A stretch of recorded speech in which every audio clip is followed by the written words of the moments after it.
What have you got there, Russ? This Yeah. this is a big slab of moulding clay, and we're going to do an extreme experiment where we get a big round ball of it, stick it to water, and then stick a ball of modelling clay in water plus liquid gypsum, and hopefully that will show the flocculation effect on really thick, heavy clay soils.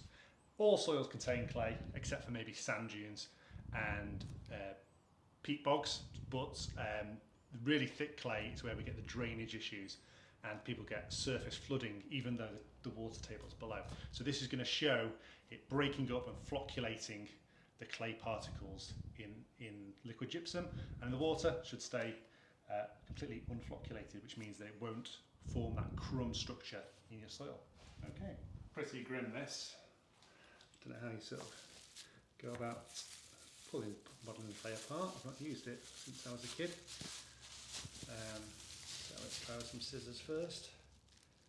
Get a big chunk like that.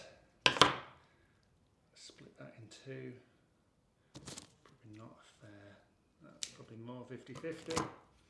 Let's work this into a ball. Sort of clay you would get in a really thick, look at that, that would be your worst nightmare of a garden unless you can really dig in some organic matter or get some liquid gypsum even better in there. So nice and smooth clay soil.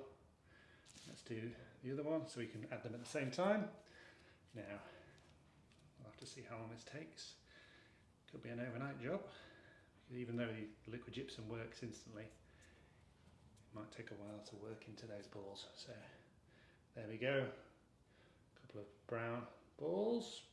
They're starting to crack there, but put one in the water and one in the water plus liquid gypsum, and we'll see how they get on.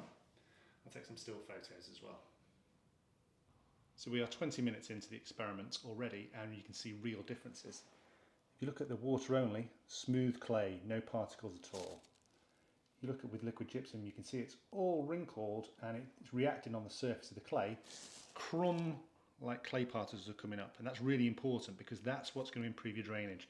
The formation of this clay crumb-like structure in your soil. You can see it happening in real time, the particles forming, the clay crumbs falling to the bottom. So that's a fantastic experiment. Anyone who doubts that our liquid gypsum actually works, then just put some with some water in a beaker, add some modelling clay, and there's your result.